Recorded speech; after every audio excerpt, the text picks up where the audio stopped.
Bismillahirrahmanirrahim. Assalamualaikum warahmatullahi wabarakatuh. Teman-teman yang dirahmati oleh Allah Subhanahu wa Ta'ala dimanapun berada, jangan lupa bahagia. Oke, ketemu lagi dengan channel Muhammad Saifuddin. Di sini saya akan membahas untuk panduan membaca kitab ya. Ya ini menurut saya aja ya. Jadi kita sama-sama untuk belajar baca kitab bagi yang ingin mengetahui, kalaupun tidak ingin bisa paling tidak mengetahui sedikit-sedikit tentang membaca kitab gundul, kitab yang enggak ada harokatnya. Khususnya di sini adalah kitab Fathul Qorib yang akan saya pelajari bersama dengan teman-teman semuanya. Nah, terus apa aja persyaratannya? Yang pertama ya, kalau ingin benar-benar bisa baca kitab, yang pertama harus mempunyai komus ya.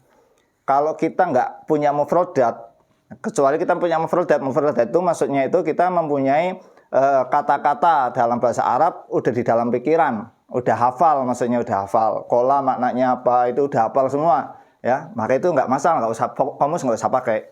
Tapi ketika kita baru permulaan nggak punya mufrodat apapun, mau tidak mau wajib harus mempunyai komus. Kalau nggak punya komus pinjam, itu paling tidak seperti itu. Nanti saya pandu bagaimana caranya menggunakan komus, paling ya 1 kali pertemuan atau 2 kali pertemuan lah. Setelah itu ya nggak usah. Jadi supaya biar tahu aja cara menggunakan komusnya. Mungkin setelah tayangan ini nanti saya pandu untuk menggunakan komus beserta dengan lafaz-lafaz Arabnya kayak gitu ya. Komus yang saya rekomendasikan di sini adalah komus yang lengkap di Indonesia Arab, yaitu komus Munawir ya. Munawir agak lengkap lah, istilahnya kalau di Indonesia mungkin yang lengkap ya Munawir ini kalau Indonesia Arab.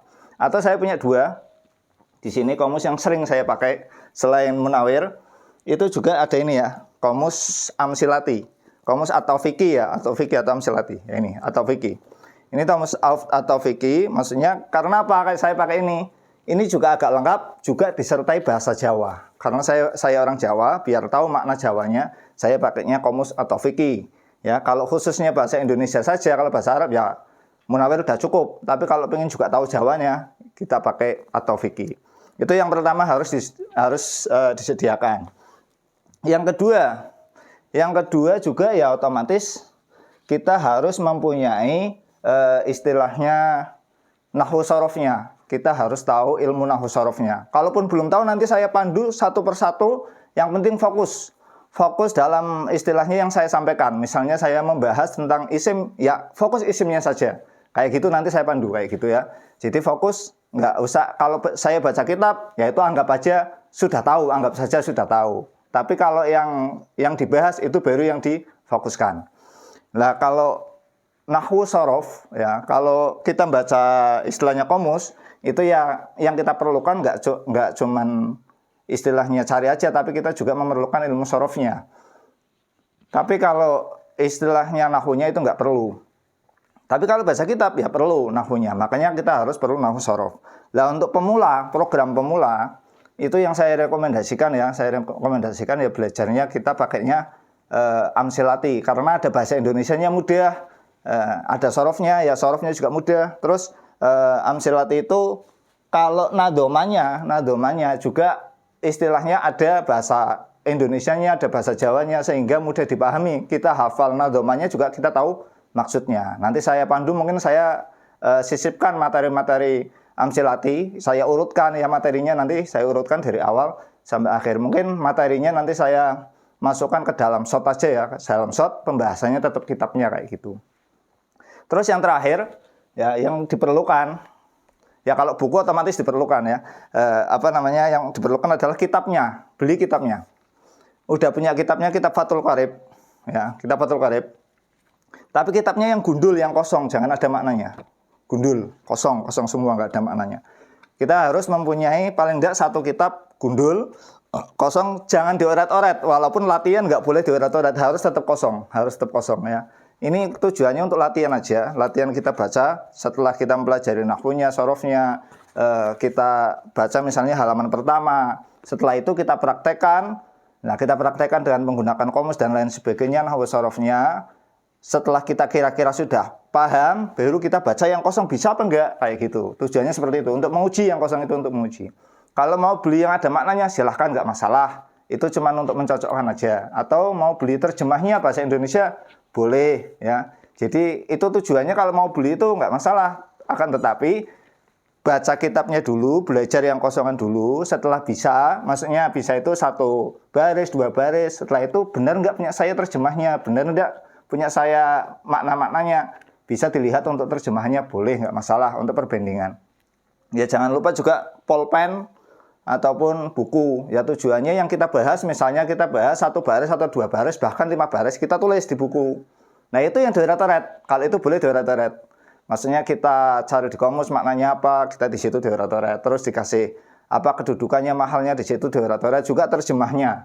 Nah setelah itu kita ketika sudah kira-kira sudah agak sempurna, menurut kita itu udah benar, udah kita cocokkan, udah benar, itu tutup, kita baca yang kosongan. Itu caranya seperti itu.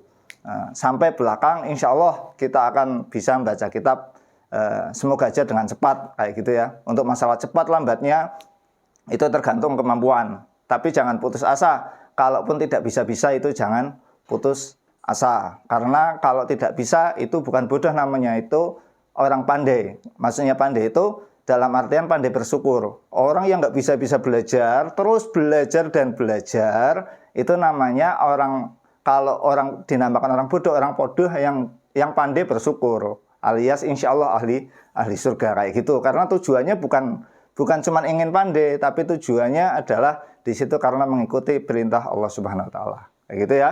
Jadi insya Allah kita akan bahas ini, dan nanti yang pertama kita bahas sebelum ke kitab Fathul Qoribnya, saya ingin membahas tentang kelanjutannya tentang masalah air yang istilahnya yang perlu kita ketahui. Misalnya air mutlak atau air di sumur bercampur dengan